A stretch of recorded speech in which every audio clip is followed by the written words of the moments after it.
Coming up later in the podcast. The first Matrix was designed to be perfect. Yeah. Where none suffered, where everyone would be happy. Yeah. It was a disaster. No one would accept the program. Entire crops were lost.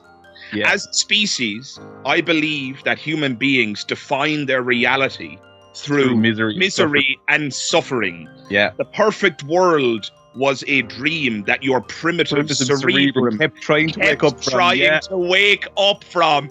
Oh my fucking God. I just threw my notes across the room. Hello everybody and welcome to another episode of A Magician's Thoughts. You are listening to the Magic Skeptic, aka Magic Dara, and you are most welcome to another episode. Joining me here today is a returning guest and a very good friend of mine. That is PJ from the channel Just The Tipp. And PJ, I'm absolutely delighted to have you back in the show today. I think this might be your third appearance, if I'm not mistaken, but it feels like it's been forever since we've had a good podcast chat. It's great to have you here, my friend. It's great to be here, lad. So, PJ, let's just cut right to the chase and let the audience in on what we're going to talk about here today. They've no doubt seen it in the thumbnail, but for people who know us, it'll come as no surprise to say that we absolutely adore the film, or even, dare we say, the trilogy of The Matrix. That might get us some hate mail. Yeah, well, they can forcibly shove it up their rectums there now, because I will fight the corner of the second film at least until the day I die. It's a great film. Yeah, I must admit, the first film is obviously a masterpiece and is adored by all. I don't think I've ever met a person who said that they didn't like it. But even you and I would accept that the second and the third are a huge step down in terms of quality. But I would agree with you, and I would have no problem admitting that the second one, at the very least, has a special place in my heart as well. Yeah. There's themes and stuff in the second one that I absolutely adore, and the second movie kind of deconstructs everything that the first one kind of laid down. And I thought, some things weren't executed very well, where there's certain things let it down. Like, I think they kind of go a bit ham with the CG. Fair enough. Say that again. Yeah. So look, fair enough. Like visually, it's kind of inferior to the first one as well.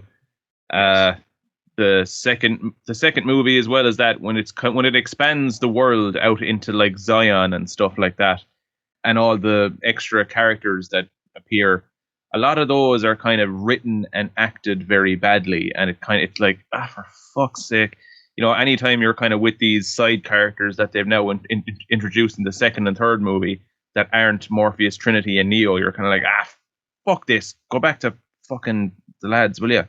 And that kind of creates pacing issues as well. So, yeah, look, the first movie is definitely by a moon mile the best of the bunch, but it's the crown jewel, isn't it? Yeah, absolutely. But the second one has definitely got its own merit, and I will defend it on those grounds until I am dead. Or until you're woken up out of the Matrix itself. Yeah, that's it. So imagine if that was actually what happened when we died. We just woke up in some kind of a pod, and like someone just came over, someone that we've actually known for thousands of years. Like, well, did you enjoy that? And it's like, this is just more like a kind of a game, something that you do for an hour on a Sunday, but you perceive it as 80 years of life and misery and all that kind of thing. And you're like, oh yeah, grand. Well, you're getting very close to the kind of topic of conversation I want to delve into today, because I watched it just last night. I rewatched it specifically for this conversation, and I know that you did as well.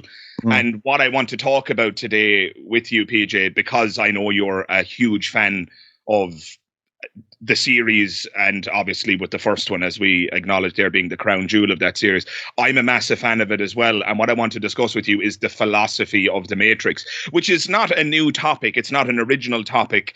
If you just Google the phrase, the philosophy of the Matrix, you'll find endless pages of articles and videos on YouTube and what have you. Even on, I watched the 4K edition of The Matrix last night, and even in the special features there's a commentary by two philosophers watching the film and talking to one another, which I'm definitely going to listen to at some point, but I haven't gotten around to that yet. But I guess I want to acknowledge that we're not exactly, changing the world with this conversation, but I think it's going to be a fascinating conversation nonetheless, because The Matrix has a lot to say about topics that both you and I are interested in. Yeah, definitely. You like, sure, front and center, you've got, your whole free will versus determinism. Say, constantly you've got stuff, you've got characters coming back and kind of going, oh, as you so adequately put, the problem is choice. And it's like, oh, shit.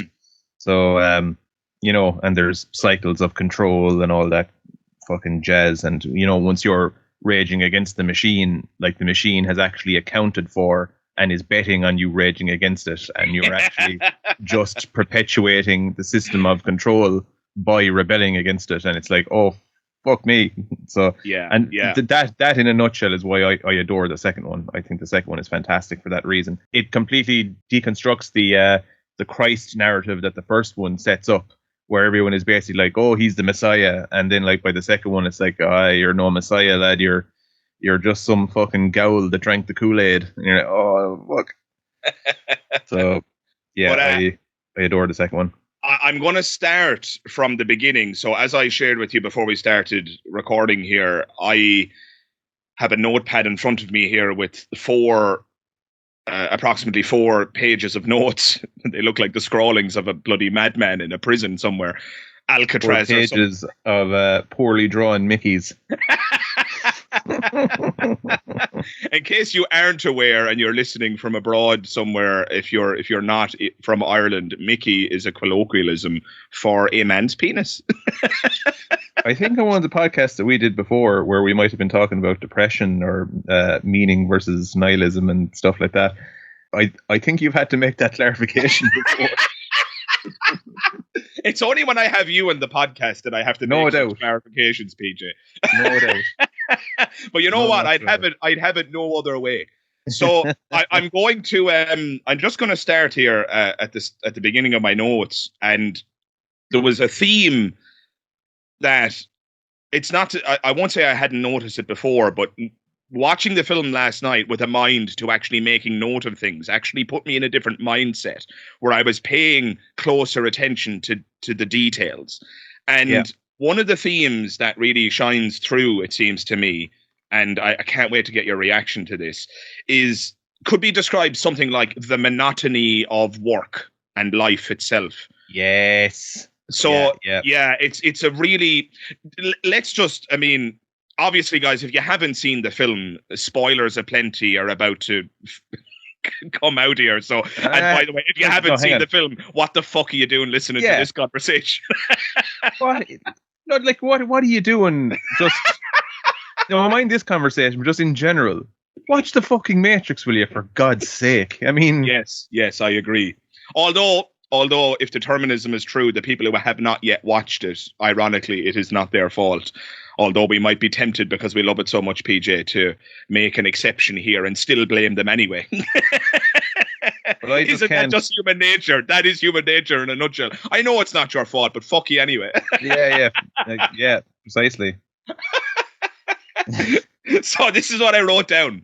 Thomas Anderson, obviously the character who becomes Neo, or was he Neo all along? Another question we could delve into. Is Thomas Anderson the kind of like, the whole Batman riddle? Is Bruce Wayne the mask and Batman is the real one?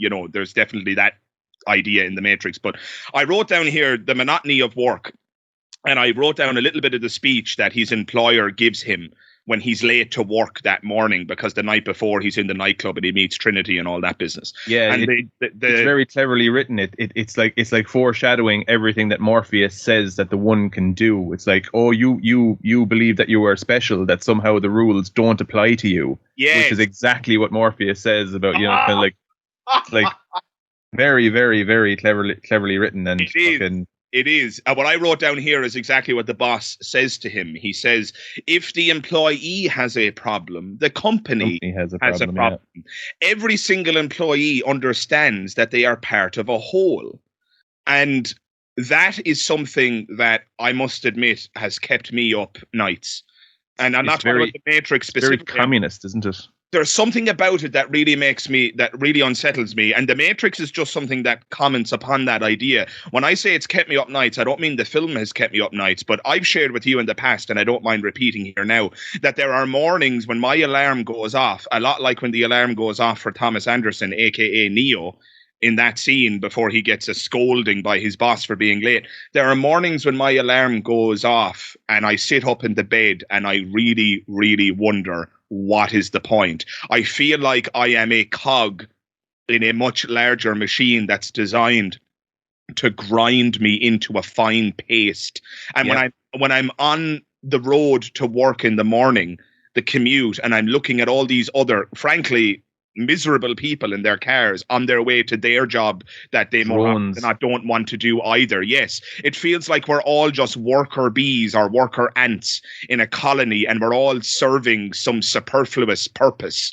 And it's just soul destroying if you think about it for too long. So I hope that this I hope this doesn't depress you or the listeners, but this is just honestly a feeling that I feel. And The Matrix really typifies it with the introduction of the character of Thomas Anderson, because he appears to be feeling that sense of meaninglessness as well because of this just pointless existence that he's living. Yes. I'm assuming I've spoken to you about this in the past, so I know I think what you're going to say here, but do you feel that feeling too? Oh, fucking Christ, do I what? Yeah, absolutely.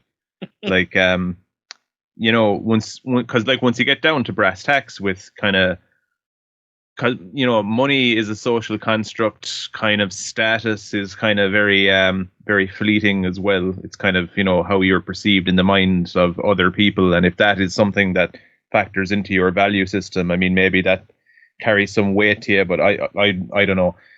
But objectively speaking, the only thing in the world that you actually have of value is time, because we all only have a very finite amount of it, and anything could happen to get us killed, or you know, we could just fucking drop dead of sudden adult death syndrome or some shit like that. Who knows? But we have an unspecified amount of time to live, but we know that it's finite. And what a job does to you essentially is it makes you hand over the only fucking thing that you have. You know, and so you are essentially what Morpheus is talking about. It's kind of like, you know, you are a slave, Neo, like everyone else. You were born into bondage. You know, he goes on then to specify what he's talking about with the Matrix, but it's kind of like it works as a parallel to the way that we actually live our lives. We all just you're so spot on. Yeah, it's just kind of like we were born into this system, into kind of capitalism and consumerism, and we are often brainwashed into kind of like valuing things that we're our lives aren't any better for having them in them. Like, you know, the new car every year, or a house that's way too big for us, or going on 3 holidays. And it's very important to us that everyone else knows that we're doing really, really well. And I know people, and they can't have a car that's over 1.5 years or 2 years old. They have to have the new one, because God forbid anyone would think that they couldn't afford to upgrade the car this year or some shit, you know? Yeah. So we've all basically drank the Kool-Aid, and our value systems are fucked. And don't get me wrong, I'm no fucking socialist or anything like that. But capitalism certainly has its evils. And I would say that this is one of the symptoms of those evils, where we're basically have been turned into drones, worker bees, where we have to go somewhere we don't want to be to do a thing we don't want to do. So we can be given some of this, you know, illusory thing that has no inherent value, but it's like a social credit, and we can do things that, you know, we shouldn't really value, but we fucking do. And all the while we're getting drained of our life force, very much like the battery that Morpheus is like, oh yeah, fucking, you know, to turn a human being into this. So, you know, he's got the battery there, and the draining of the battery is kind of analogous to like the draining away of our finite time, and our, the only thing we have basically is our time and our life force, and we're just giving it up to do this shit for most of our lives. It reminds me of that quote that I'm not going to nail, so I'm going to defer to you because you've used this quote in the past. It's a quote from Fight Club. Oh, hi. Okay. Say the quote, because I knew immediately that you'd know what I was talking about. Could you recapitulate that quote? Because I think it's absolutely beautiful and so relevant in this conversation right now. Is it the one advertising has you working a job you hate so you can buy shit that you don't need? Is it that one? Absolutely spot on, yeah. Yes. And the Matrix really encapsulates that point. You see, the Matrix is obviously, if you just look at the narrative, literally speaking, the Matrix is a narrative about the end of the world and a hostile takeover by artificial intelligence that literally turns human beings into serfs, into slaves, so that they can use slaves, so that they can use us for energy. Right, that's the literal narrative, right? But the Matrix is quite clearly, and the writing of the Matrix, and there's so much evidence of this in the script. The Matrix is quite clearly a narrative that is constructed as a critique of how we live our lives in the real world, separate from the narrative of the film. Yeah, and so the Matrix is an analogy for real life. The monotony of work, the monotony of existence, and how we all just engage in this harsh, indifferent, soul-destroying enterprise of just working 9 to 5 and wasting the one and only resource that we have, which is exactly what you said, and that is time, so that we can earn money to buy shit that we don't need, so that we can get iPhones and new runners and clothing that's ridiculously expensive and the newest car and all of this nonsense, and none of it children in some corner of the world someplace. Exactly. And none of it, even though we are the beneficiaries of the misery of those children, we're not even truly happy for it.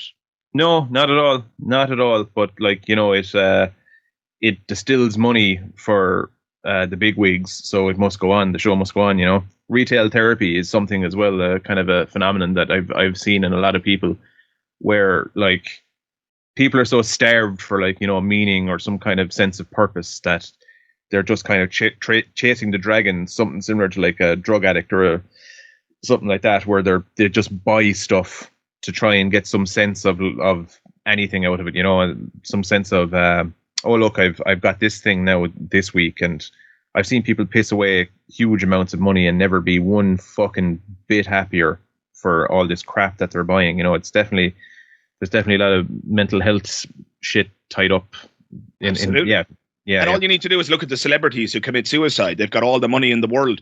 One that comes to mind now, I must admit, I have not read into the details of this case, so I apologize in advance if my rudimentary understanding is mistaken. But my rudimentary understanding is that the singer of Linkin Park committed suicide. Chester Benningfield, that's right, he did, yeah. Now, 2016. If we just look at his life, here we have an incredibly, dare I say, handsome, talented, exorbitantly wealthy human being who has adoring fans all around the world, and he couldn't think of a reason to continue living. If wealth and success were synonyms for happiness, he should have been the happiest man on the planet, but he wasn't.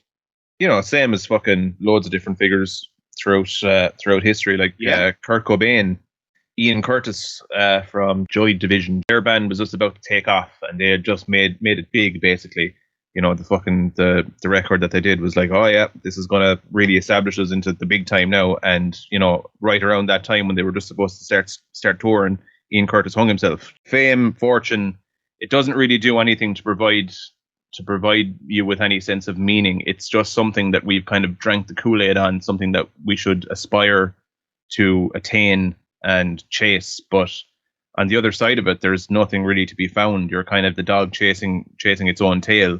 And most of the time, those people who have actually attained fame and fortune, they're seldom happy characters, really. I don't think once your basic needs are met, once there's no threat to your existence due to poverty, I think any additional wealth after that doesn't really do anything to make you any happier. And it might actually make you worse. Oh, yeah. There's times in my life where I thought to myself, if I had a lot of money that, during that particular time in my life, I'd have died. I'd be fucking dead as a maggot. So what's interesting thus far is that we're talking about essentially what makes a happy life. We're talking about how the monotony of existence can really get you down. And yet, on the flip side, we're also talking about people who have arguably escaped the monotony of the 9 to 5, the celebrities who are millionaires and very talented, like Chester from Linkin Park and what have you. And yet these people aren't happy either. And some of them are so unhappy that they actually kill themselves. And this brings me to the next thing that I wrote down in my notes, or one of the next things that I wrote down in my notes. And it's one of the most fascinating themes that comes up in the Matrix. I wonder, is this the same thing that I'm thinking of? I'll giggle if it is. I'm going to read this, and we'll see. Right, the first Matrix was designed. Yes. Here we go. So I almost broke my hand trying to get this down last night while Hugo Weaving was tearing the scenery. So the first Matrix was designed to be perfect. Yeah. Where none suffered, where everyone would be happy. Yeah. It was a disaster. No one would accept the program. Entire crops were lost. Yeah. As a species, I believe that human beings define their reality through misery and suffering. Yeah. The perfect world was a dream that your primitive cerebrum kept trying to wake up from. Oh my fucking God. I just threw my notes across the room. Yeah. Oh my God. I've just read that dialogue right now and the hairs are standing up on my fucking arm. Yeah. It's like it is incredibly profound and precise and true.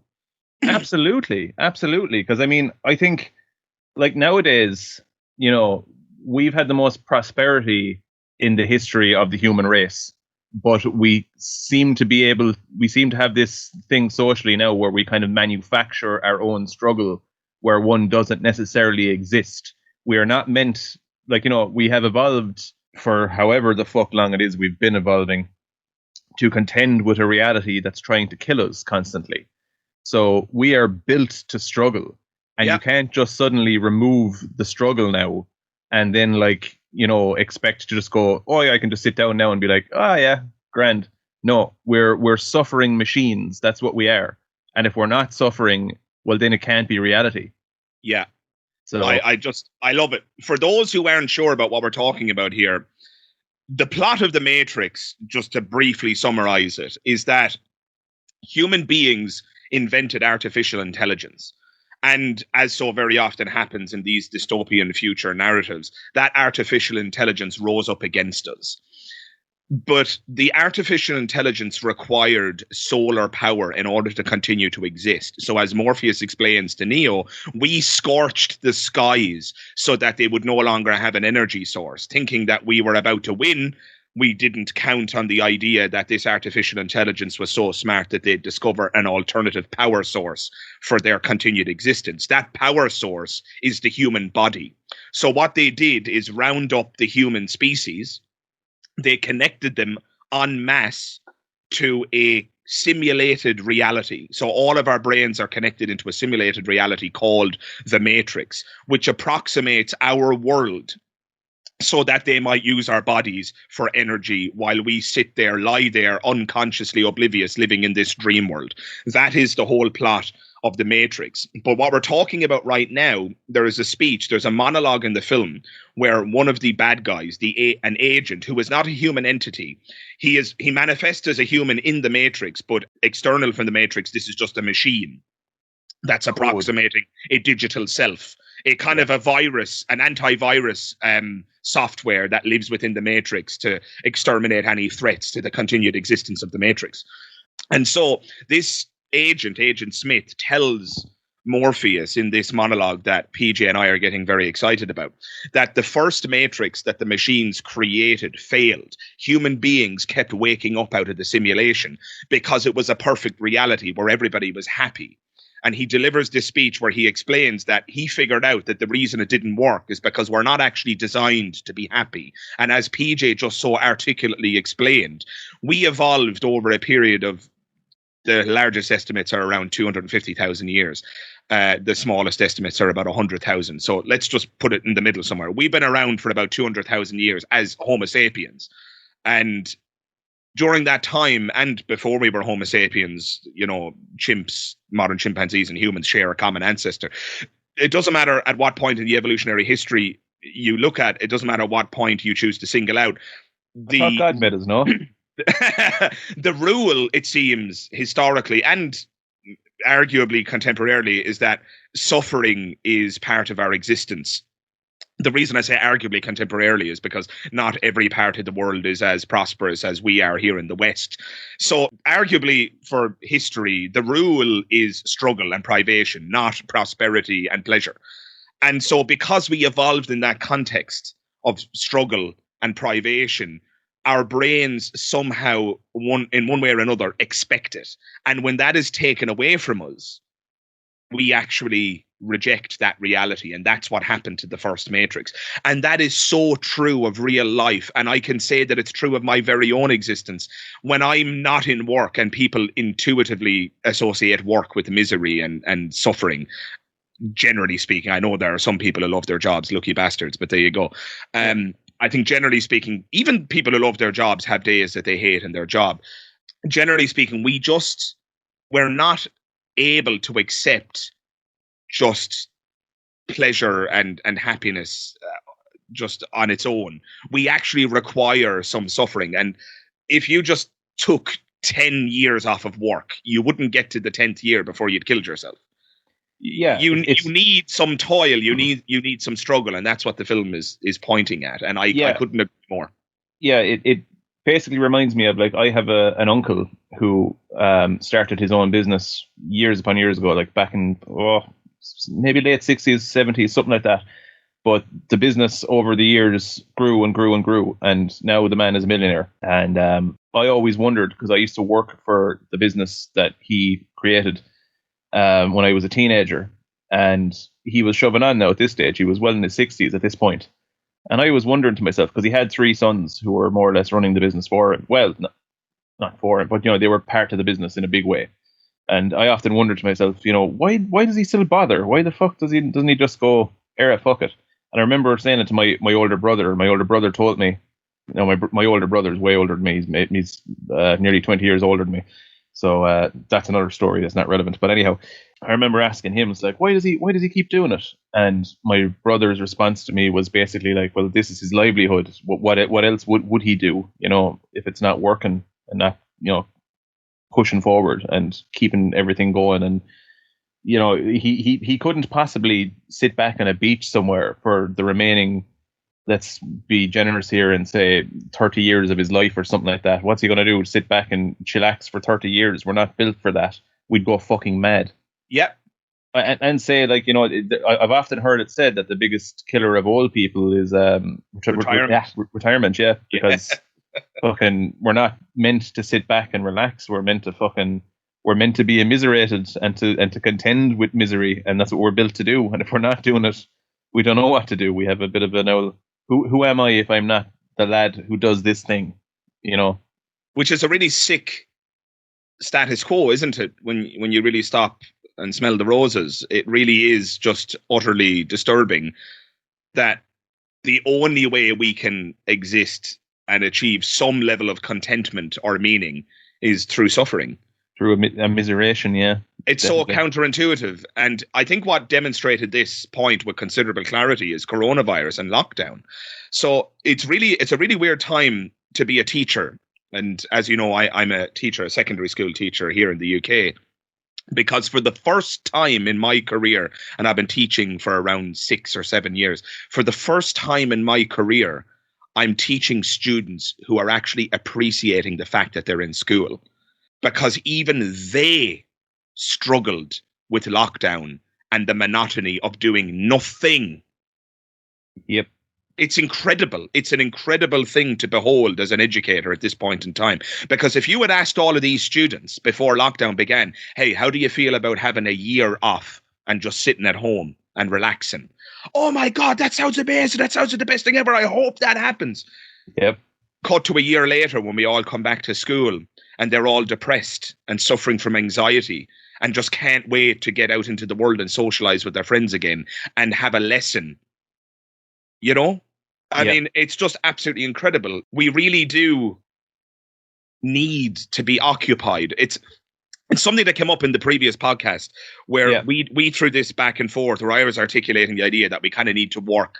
And you amended my statement, and quite rightly, I would say, that it's not necessarily work that we need, it's occupation that we need. We need we need our time to be occupied. We need to be struggling and contending with something, because without that, our lives become utterly meaningless. And perhaps that is the key to the door that explains the suicide of somebody like the singer of Linkin Park.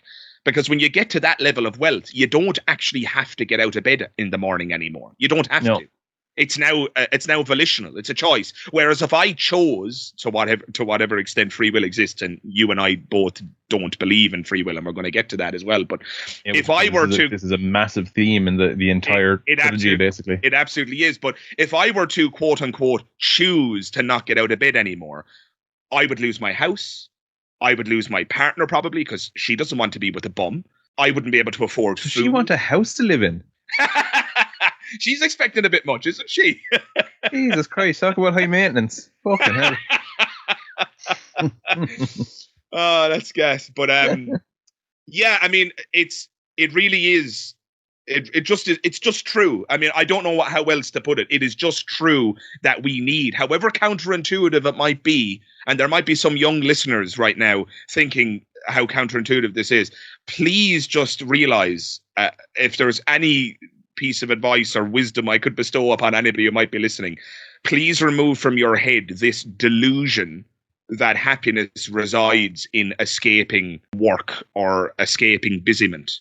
It's not true. Ironically, we need to be busy and occupied in order to be happy. And I don't know of any example to the contrary. I suppose, yeah, the best thing to do is, because like we discussed in the last podcast, say if you are like Thomas Anderson, also known as Neo, in The Matrix, and you find yourself in that situation that, one similar to the one that's depicted in the film, where he works in an office for some, I can't remember what, does it even tell us? It's a software company. A software company, yeah, some kind of IT type job that he's doing. And that's certainly depicted as being, another prison within a prison, basically. And it's kind of, how the larger analogy of the film works, where you're a slave, and it's basically also a commentary on how we're all slaves to the capitalist machine, and you can be stuck in those kind of fucking jobs, and by all means you should try and escape that shit. I guess you have to just try and find yourself a meaningful career path. You have to choose your struggle, basically, and you have to choose the right struggle, because there are some struggles that you can find yourself in, and they're just going to lead you to the rope fairly quickly. So you have to choose a struggle that you derive meaning from, basically. Yes, because I think it would be a mistake to extract from the Matrix the message that what you should do is just abandon your 9-to-5, or that you should just abandon struggle, and that you should never be subservient to anything. That's not the message of the Matrix. The Matrix is very much giving out this idea that you need to choose the correct struggle, which is exactly what you've just said. That if the struggle you're involved in is monotonous and unfulfilling, just like Thomas Anderson's job was, perhaps there's a more noble burden for you to bear. Because it's not like when Thomas Anderson leaves the monotony of his 9-to-5 and exits the Matrix and gets woken up into the real world, that his life becomes all sunshine and roses. If anything, his quality of life goes down, because the real world is in the reality of the film. The real world is a dystopian future where human beings run and hide from the machines that are trying to hunt them down and kill them. Yeah, that brings us to, I think, who is actually the most fascinating character in the film, but your man Cypher. I've written down some notes here about him. Yeah. Like everything surrounding his character, I feel it kind of echoes the sentiment that we also spoke about in the last podcast, where sometimes people are willing participants in their own deception. Yes. And I think we've hypothesized that it's probably the case with many religious people. They want indoctrination. Yeah. And I told you of a time that, I was feeling the sharp edge of the knife that is meaninglessness. Yep. And I was in a very bad state of depression. Such was its intensity that I would have been willing to take whatever indoctrination if I thought there was a chance that it would reduce the pain of that frame of mind. So, and that's exactly what Cypher does. in the film. So just before we go any further, just to, again, to catch the listeners up, Cypher is a character in the film who just is another member of the crew in the real world. So after Neo gets woken up from this simulated reality, he discovers that the world is a dystopian nightmare where the machines have taken over and human beings essentially spend their time struggling to survive in privation and hiding from the machines that are hunting them down.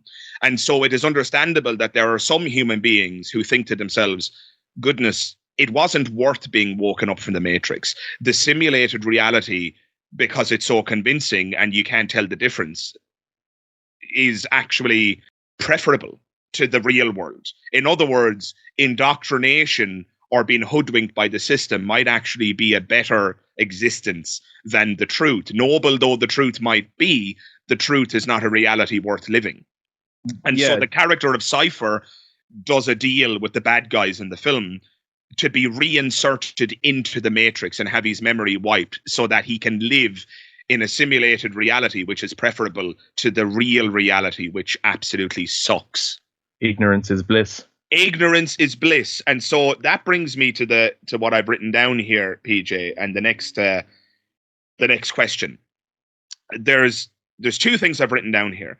When Neo gets, I say in inverted commas here, liberated from the Matrix, because what we're debating here is whether or not it actually is a liberation of sorts. It might actually be a condemnation of a sort. But Neo Cypher's take precisely right on the events, exactly, and it's valid. Right. I agree. Neo says when he gets out, when he's still dealing with the fact that, oh my God, the real world is a nightmare, he says to Morpheus, I can't go back, can I? And then Morpheus says in response, no, but if you could, would you? Would you really want to? Yeah. Would you really want to? And that is at the epicenter of the film. And of course, Cypher's answer to that question is, yes, I want to go back. There's a scene in the film where Cypher is in the Matrix and he's eating a steak. And he says that, I know that while I'm eating this steak, it's not real. And that the Matrix is telling my brain that it's juicy and delicious. And he says, you know what I've realized after 9 years of freedom? And you said it already. Finish the thought. Ignorance is bliss. Ignorance is bliss. Yep. And that really is at the epicenter of the Matrix. So what I want to ask you, PJ, is this, the biggest question. Were you liberated from the Matrix? And let's even say you're a member of Morpheus's crew. Would you want to be reinserted? Would you regret having taken the red pill? It's a tough one. Yeah, I don't think with any degree of consistency, I in one frame of mind, I can be somewhat objective about it because I'm sitting here now and I'm like, everything is fine and it's grand and the brain state is like, I don't know, normal or baseline or whatever. And it's like, okay, yeah, fine. And I might answer one way. But then, when you're in the shit, like what I was in that time, the frame of mind I was in, where like normally, you might champion something like truth, no matter what the cost, basically, and you might think, oh well, it's better to know how things really are. But then when you're, I don't know, out of the Matrix and you're in this fucking world that is just full of shit, and you're like, yeah, well, this is the way it's going to be now until you're dead. I have such a great sympathy for someone's desire to kind of just like, not that I agree with it or that I say, well, look, fair enough, but when reality is fucking terrible, when reality is just as bad as it can be, I don't know, I can't condemn someone for wanting out of it. Yeah, I have to admit that the Matrix does such a good job of steel manning the idea of comfort as being preferable to the truth. Yeah. And I have to admit, because I have had numerous podcasts now, both with you and Brian, who's a mutual friend of ours. I've had multiple podcasts now and multiple episodes of my own solo podcast and many videos where I have articulated the idea that the truth is the most important thing, and that I would rather believe as many true things and as few false things as possible, as the president of the atheist community of Austin, Matt Dillahunty, often puts it. And I must say that the Matrix gives me pause for thought. Yeah. It really does. And that is always a sign that a piece of art is brilliant when it makes you stop and actually reflect on your principles. Yeah. Because I completely understand why Cypher wanted to be put back in. And I can't say for sure that I wouldn't make the same decision. Yeah, which would seem to contradict my principles, wouldn't it, PJ? Because I'm always the one articulating that the truth is more important. Yeah. That said, it must be acknowledged here that in the reality of The Matrix as a film, what Cypher is escaping is an actual dystopian nightmare where they're being hunted by machines and where their life is monotonous and horrendous, and they eat the same gruely, as they put it, a bowl of snot every day. Yeah. So their life is truly miserable, Right. and I don't think that is really analogous to the average human life. Certainly not here in the West. So perhaps it's a matter of context, because while Cypher's desire to be reinserted into the Matrix makes sense in his context, it wouldn't make sense in my life. It wouldn't make sense in my life. It's like you said, if you're in one frame of mind, yes, and in another frame of mind, no. If you were born in sub-Saharan Africa and your life is defined by starvation, poverty, and disease, Or then Tip Town, you know. Or what? Tip Town. Or Tipperary Town. Oh dear, I'm not going to even try and explain that joke to people who are not from Ireland. They'll be able to infer it. But yeah, if I was born in sub-Saharan Africa, I can see how a person in that situation might want to have some kind of comforting wool pulled over their eyes. Whereas for people in our part of the world, if you will. An opiate, yeah, exactly. Whereas in people in our part of the world, I don't buy it. I don't think it's necessary. And I think the people who feel they need it are people who are raised in a religious faith. And so it feels too much like having the carpet pulled from beneath your feet. I don't think those same people would actively want indoctrination were they raised without it. You know what I mean? Yeah. Another thing that I read into the entire character dynamic between, say, Cypher, the crew at large, and the crew's relationship to Morpheus is another thing that I read out of it. Whether this is intended or not, I don't know, but I imagine that it must be to some degree, but that there's this kind of sins of the father type thing going on, where I kind of read in a bit of antinatalism into it, where it's kind of like Morpheus is seen as the father figure, and he's the one that has liberated all of these people from the Matrix, as it were. So he's kind of like their metaphorical father. He birthed them into the real world. So, and Cypher happens to be the one that is saying, this is a terrible reality that you brought us into. And to me, it's kind of analogous to maybe the antinatalist position that kind of like, life is terrible. Why the fuck would you bring anyone into it? Like, what are you fucking doing? Like, this is terrible. The one notable difference, because there's a huge notable difference here, is that the people in the Matrix get given a choice, which is not the case for children being brought into the world. A baby doesn't get to choose whether or not it is conceived. Whereas Cypher himself says to Neo, why, oh, why didn't I take the blue pill? Yeah. Right. Yeah. So there is a notable difference there. And that is, I think, arguably a good moral defense of Morpheus's position, because he does present them with the choice. That said, this is where the film stretches credulity a small bit, because they try to encapsulate this in a single line of dialogue. And I frankly don't think it's good enough. Morpheus says to Neo when he tells him that the Matrix is all around him, it's everywhere. It's there when you pay your taxes. It's whatever, right? And he says, unfortunately, though, nobody can be told what the Matrix is. It can only be experienced. That's not true.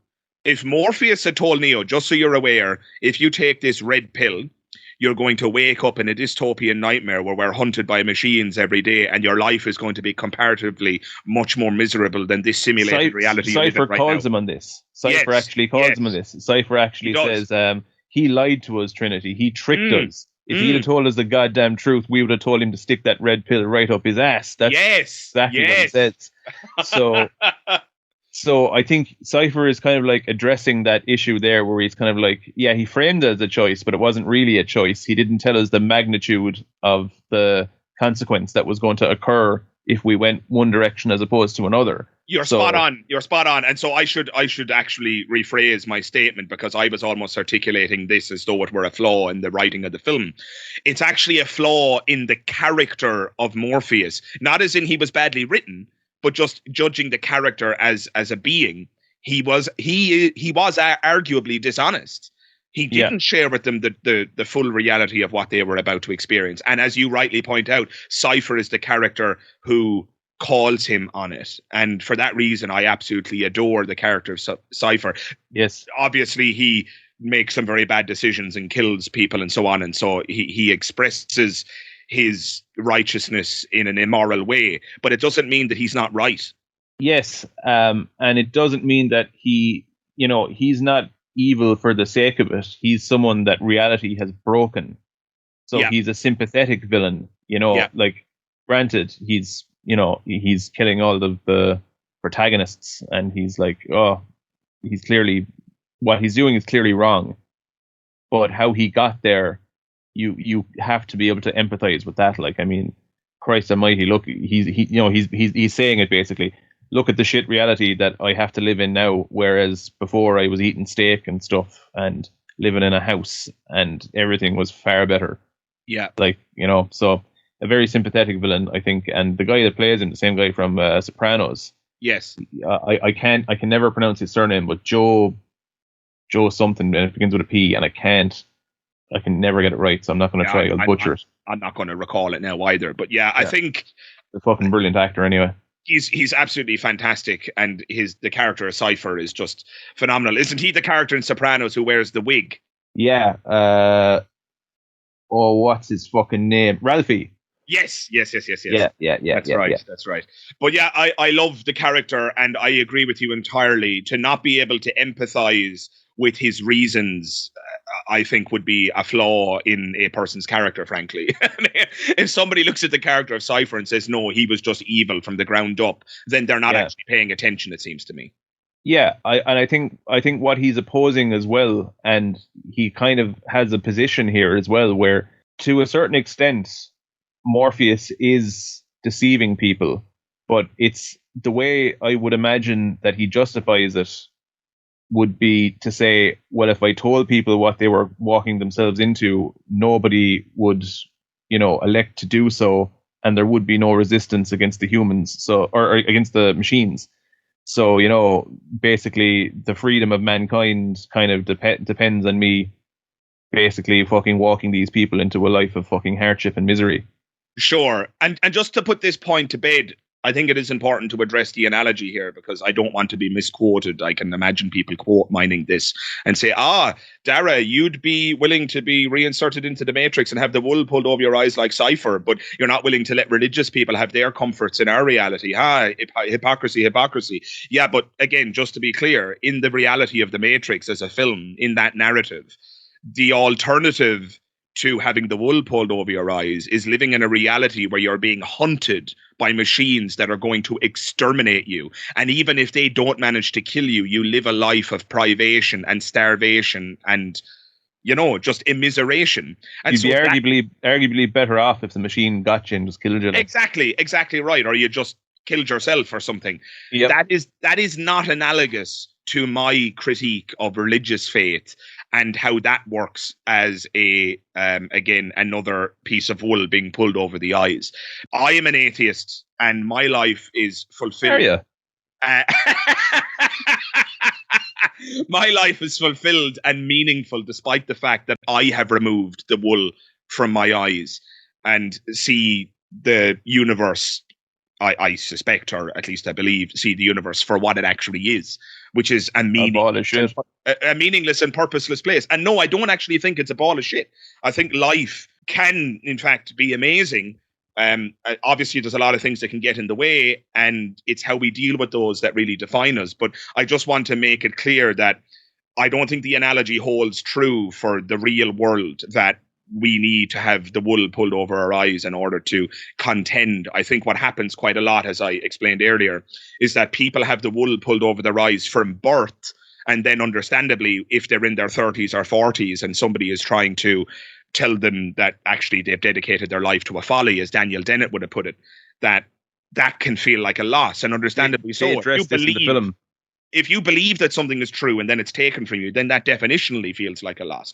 All I'm suggesting is that the world might be a better place if we were raised with the truth from birth. That's all I'm ever saying. The scene with Morpheus and Neo, where they're walking down the street, and it's the woman with the red dress scene. You know that scene? Yeah. I remember. And he's basically explaining to Neo the nature of the Matrix. And they're walking down, and like everyone keeps bumping into Neo, but Morpheus is just walking through the crowd as if, you know, no one's, you know, he's just he's having no hassle at all. And everyone keeps bumping into Neo, and he's going through that whole thing. It's like, oh yeah, the Matrix is a system, you know, and he's basically on that, yeah, these people, they were born into the system, and many of them are so hopelessly inert that they'll fight to protect it, basically. Yes. Yeah. So that is a perfect. Why didn't I write that note down last night? You're spot on. That is a perfect analogy or metaphor for religious faith. Yeah. Because those people, if you're talking to a 30 or 40-year-old Christian, for example, they're so completely subsumed and a part of that system of thought that if you dare to question it, they will fight to defend it. Not necessarily physically. Yes. Although they might. I mean, people can get angry, so angry that they might become violent, but that's not my experience. But they may fight, metaphorically speaking, to defend it. So they're going to just reject your challenges and your critique.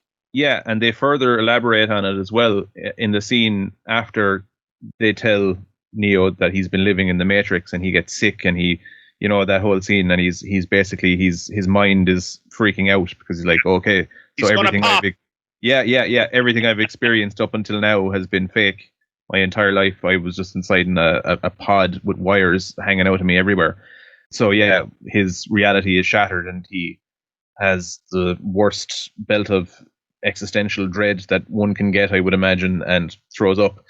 But in the scene that follows that, Morpheus is in the room with Neo as he's kind of lying down, and he's just kind of like obviously still rattled from what he's after discovering. And Morpheus is apologizing to him. He's saying, you know, I'm sorry. We normally don't free a mind when it gets past a certain age. Point. Yeah, because the mind has trouble letting go. It's like, I've seen it before, and I'm sorry, but I did what I did because I had no other choice, basically. Oh my God, it's just all so bloody relevant. This is why, PJ, I get frustrated when people discuss this meme of the angry atheist. People take the piss. People who are frustrated with the so-called new atheist movement and so on, they try to satirize the movement, and they try to denigrate the movement by talking about atheists like they're just all angry, you know, fire-breathing atheist types, right? And while that might be true for a certain percentage of atheists, is not that anger exactly the consequence of what we're talking about, where you have been part of a system of thought for so long that when it's taken away from you, a lot like Neo, Neo literally screams at the top of his voice when he's still in the construct, "Let me out! I want out!" You know, he's freaking out. He's having I've often done that myself. Yeah, exactly. And I have to hold my hand up and say that when I lost my faith, that I was, and you knew me at that point in time, PJ, and you could vouch for what I'm about to say. I was a very angry atheist in my earlier atheist days because the wool was over my eyes for so long, and the carpet was pulled from under my feet when I realized that it was just hogwash. Oh, I had the same experience. Yeah. I was upset and I was angry, just like Neo was, to discover that everything that he had ever experienced was a farce. I mean, to be convinced that you're going to see all your loved ones again, and that there's some purpose in the universe, and that there's a loving God who cares about you, to lose all of that is difficult. It's like telling a child, "I'm going to give you ice cream," right? And keep telling the child all day that the child is getting ice cream, and then like when the child, after a few hours of getting them excited about the ice cream that they're going to get, you say to them, "Okay, follow me down here into the kitchen and we'll get you the ice cream." And I say, "Okay, grand." And then as soon as you get to the kitchen, you just slap the child in the face. Yeah, I was going to say you kick them in the nuts, you know, because it's not only that they're not getting the ice cream, it actually comes coupled with a kick in the balls as well, because it's not just that there isn't a heaven, it's now, so reality is actually meaningless. Like there's no purpose. And those things are proverbial kicks in the balls. I mean, yeah. I could have been equipping myself for this reality all those years, but I said, "Oh, sure, it's grand. God has it." But yeah, now, okay, He doesn't. yeah. Oh, bollocks. Yeah. The arse falls out of fucking reality fairly fucking hard when that happens. Like, I was brought up very, very religious, but I think most people around our age were. It's gas because I talk to a lot of people now, and like there's a couple of lads I work with, and like one of them has teenage children, and like I was asking, when he was rearing them, were they reared any bit religious? Did they go to mass or anything like that? And he was like, no. And while this fella wouldn't necessarily identify as being an atheist or anything like that, it's just something that is just like not even something that he stops to consider. It's just, he doesn't do it, and that's it. Like, and that seems to be the done thing nowadays, which is kind of like, there's part of me that's very envious of that generation, because it's like, fucking, yeah, at least you weren't promised that fucking everything was going to be grand and like the big man in the sky was going to sort it. And as long as you be sound, the world will be sound back to you, and everything will be okay. And you're like, oh, okay, grand. That's good. Jesus, thanks be to God. Those parameters are there. Could you imagine how bad it would be if they weren't? Oh, I'm going to relax. Next thing you know, fucking years later, it's like, actually, no, that was lies. Yeah, exactly. And this is why this actually came up in your recent podcast discussion with Ducky. I listened to that. It was a great podcast, by the way. I really enjoyed the conversation that you guys had. But you tangentially addressed this question about comfort and the comfort that religion offers. Yeah. And I think the point that you guys were making, that, I just wouldn't take that comfort away from someone.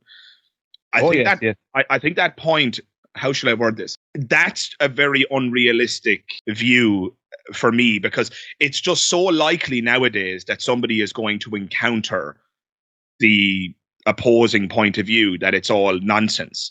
And I think by giving someone this false hope of a heaven and all the rest of it, what you're doing is giving them that hope and hoping yourself that they never lose that belief, because if they do, what you've done is set them up for an immense loss.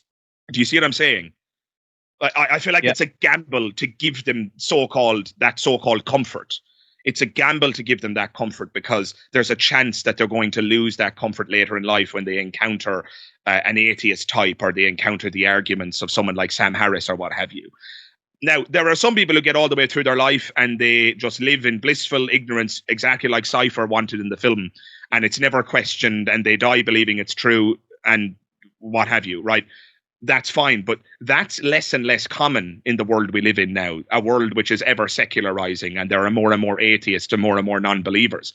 And I feel like it's just a gamble. It's just too much of a gamble to raise a child with that faith, to only have them lose it later on in life and experience all of the existential dread and anxiety that comes with losing it. Whereas you wouldn't necessarily have that existential dread and anxiety were you not given those false hopes in the first place.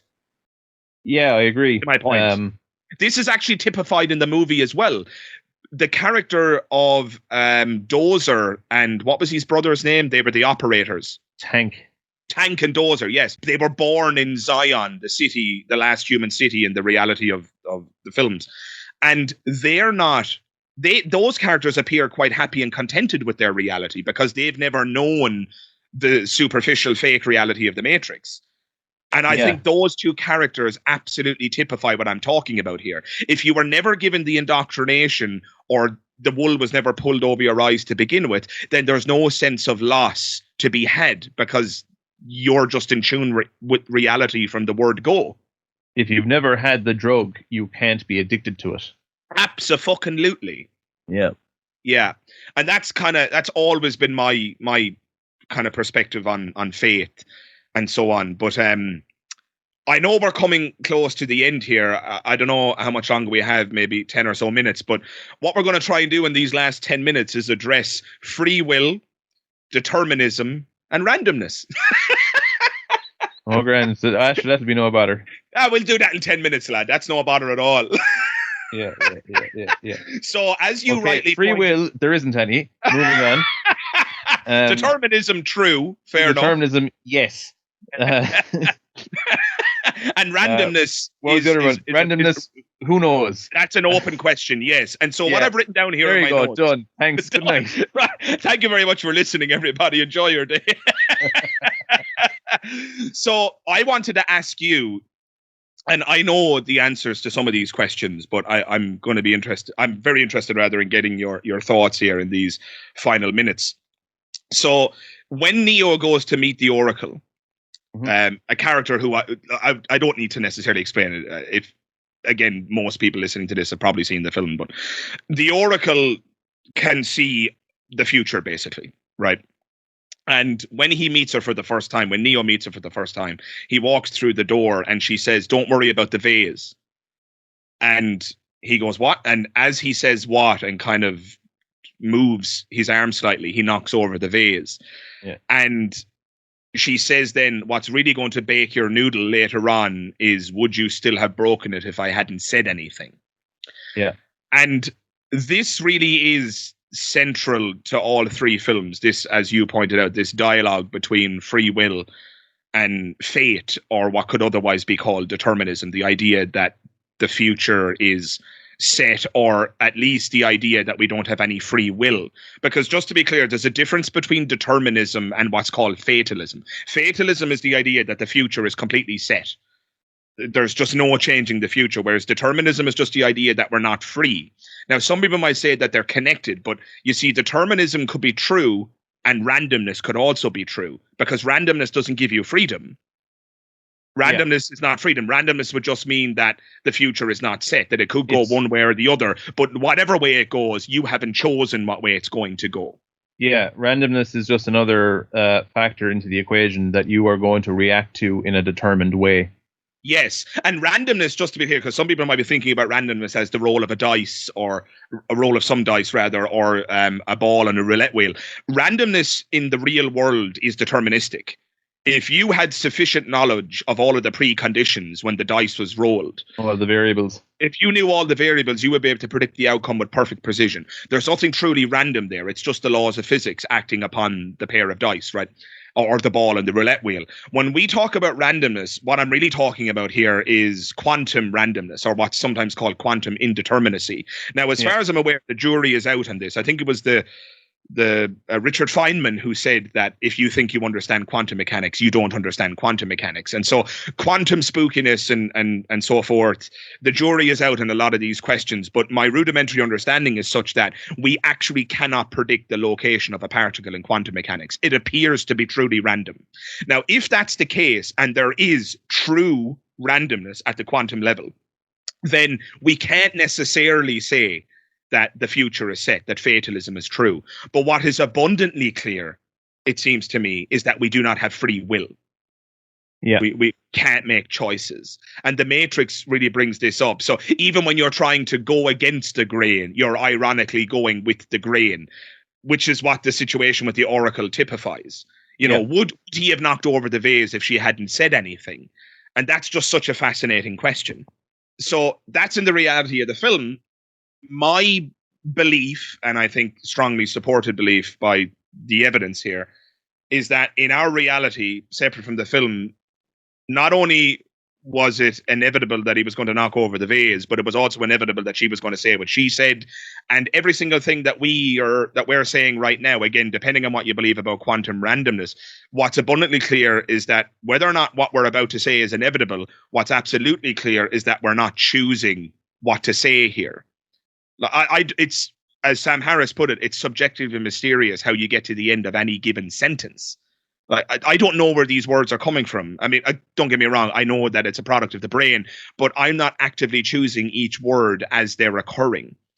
And this kind of meditation on free will and determinism is obviously central to the films. But I know from conversations with you that it's also central to how we live our life in the world. And I know there are going to be viewers who are eager for us to explain, why don't you believe in free will? I mean, can't we choose things?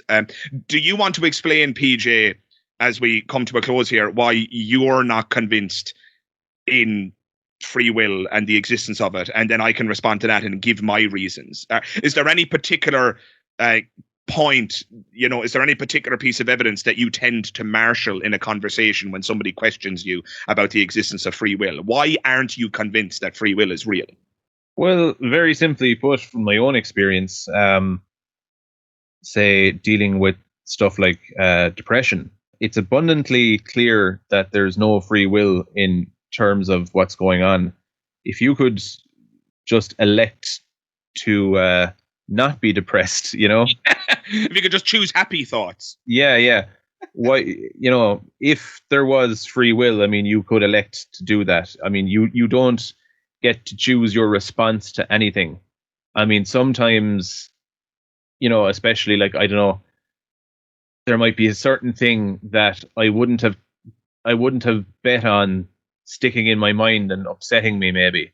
But then next thing, like over the course of the next few days, I'll have just like discovered that I've been actually ruminating on that thing, and this is getting to me for some reason, and I don't know why. Involuntarily ruminating on it. That's the thing. Yeah. And I don't want to be. There's no part of me that is enjoying this rumination. I'm actually evoking anxiety in myself from doing this, but I'm not electing to do it. Yeah, you'd rather not be if you had a choice. Yeah. But there isn't a choice. I'd sooner be fucking thinking about fucking ant-nils, like. But no, I'm sitting here thinking about your hens. Yeah. Just sitting there. I'd be way happier if I was just sitting there looking at me hands. But no, I'm not. I'm actually just catalyzing an anxiety attack. Yeah. And why don't I just not do this to myself? Because there's no fucking choice in the matter. Like, and I do this, more often than I care to admit, really. But yeah, and you don't elect these things. It just, these things happen to you, yes. And you are like just you're merely the witness of. Yeah, you're just witnessing it play out. Yeah, and you have very little control over, like, say, when you feel like anxiety spiking into your guts, and you're just like, oh shit.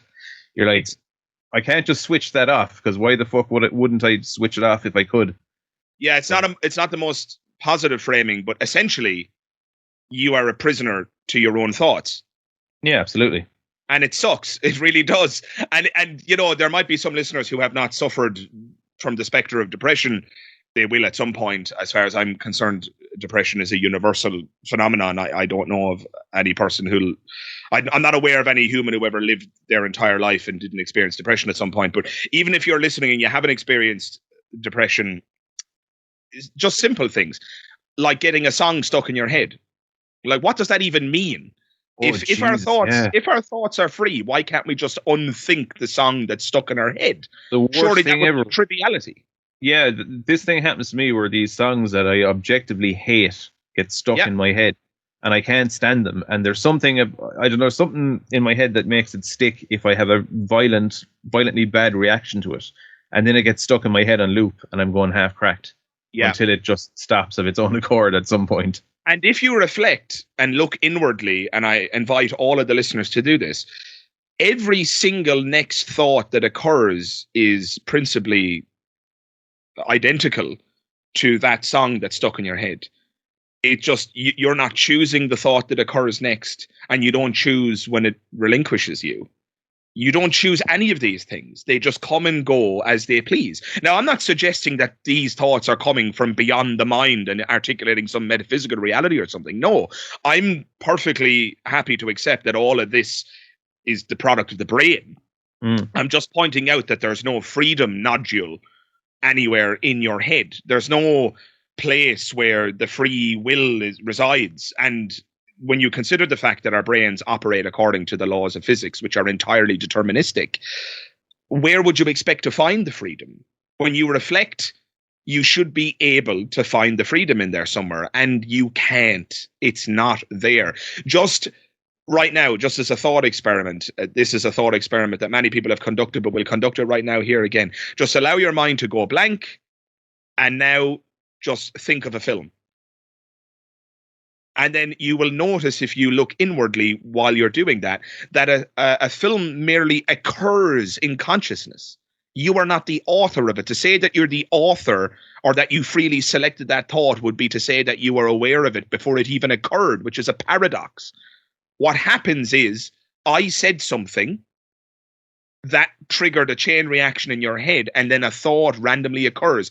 The thought that occurred to me was the film Titanic. I don't know why that film occurred and not some other. We're literally talking about The Matrix. I told you, when I said film, PJ, I didn't mean a pornographic film, for fuck's sake. Although some of those might be very well in your top 10. Sure, look. I think that film was, maybe the first time a lot of people around our age maybe even saw a set of tits. That's what I remember by Titanic now. Would you believe I didn't even realize that you were talking about the sex scene from Titanic? I thought that when you said what you said, that you were talking about, you were being funny and talking about some pornographic film. I had forgotten about the sex scene in the film. There you go. So why did you choose to forget, Dara? Why didn't you just choose to remember? How dare I choose to forget? Goodness. But bringing it then just to a close, of course, this idea of choice and determinism, the idea that when you mentioned this before we started speaking and started recording here today, that even when you're raging against the machine, you are actually still doing the work of the machine. You're still doing the machine's will. You're still caught in you can't escape determinism, basically. What's going to happen is going to happen. You're not free. There is no free will. And this manifests principally in the second and third films. Yeah, I was about to say, the second movie, I think, has a lot more to say about determinism versus free will. Yeah. Yeah, definitely. There's a lot going on. Basically, that Neo's resistance to the machines and trying to free people from the Matrix is actually just another source of control. Yeah, and, like the Christian imagery and the whole Christ Messiah type thing that Neo is essentially the analog for, it's very interesting then that gets seen for what it is in the whole another part of the system of control that just keeps people immiserated and in chains. So, that whole thing is there too, the religious kind of commentary. But yeah, I love the second movie. I mean, look, there's warts there, and I can't deny that for a second, but warts and all, I fucking adore the second film. Sure. And you're preaching to the converted here. Yeah. And my love of it is not my choice, ironically, or rather fittingly, you might say. I have absolutely no choice but to like it because I liked it. Yeah, and everyone who doesn't like it, it's not their fault that they're wrong. It just so happens that they are. And that's determined. And we can do nothing about it. So we're just going to have to move on. And our mutual hatred of them for not liking it is equally determined. And so we shouldn't be held responsible for that either. So there you go. Yeah, it's not their fault. They're Philistines. Yes, quite. Yeah.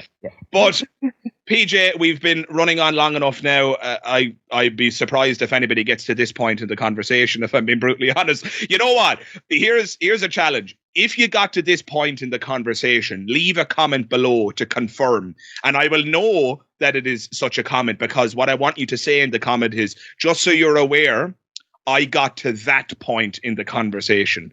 That will give me a good chuckle, and I can promise you that you'll get a nice little heart from me if indeed you got this far. Because of my analytics or anything to go by, it's only a select few who endure to the end. Yes. Well, speaking of endurance, PJ, thank you for enduring my babble here for yet another episode of the podcast. I really do appreciate you coming on, and I'm loving everything that you're doing with your channel. I can't wait to see what you do next. I know a lot of my listeners are also fans of yours. So in closing, would you like to give them an update, or is there anything you want to announce for your channel? Or I just want to give you a chance to plug something in case any of your listeners are listening, or in case any of my listeners want to take the jump and go over and take a look at your channel. Something I must say, by the way, you should all do if you haven't. Just The Tipp is an incredible channel, and it's going to go into the stratosphere. It's just brilliant, absolutely brilliant, comedic and philosophical and otherwise, just animated shorts that are meditations on life. It would be remiss of me not to recommend that to the listeners to go over, and I will of course put a link to that channel in the description. But is there anything you'd like to say in closing, PJ? Well, yeah, just in terms of what's coming up next. So it's actually been 5 months since I put out a fucking animated video. This is what work has done to me. So much like Thomas Anderson, the machine has been grinding me down to the point that I have been having awful trouble getting stuff out.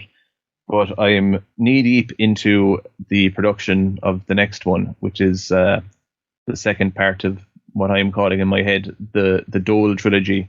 Where I'm going to do 3 videos about life on the Dole, which is with the Boy Eraser characters. So I bit off a fucking fair chunk now with this one because I'm introducing a good few new characters.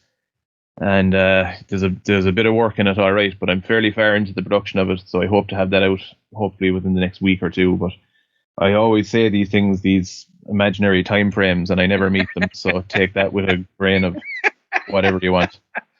Take that with a grain of whatever you want. Cocaine. Yeah. Whatever you're having yourself. PJ, thanks very much again. And guys, I couldn't recommend it more highly. It's a fantastic channel. In any case, thank you very much. If indeed you did get to this point of the conversation, I really do appreciate you listening. And again, thank you to PJ for joining me here today. If you liked the video, please do drop a like.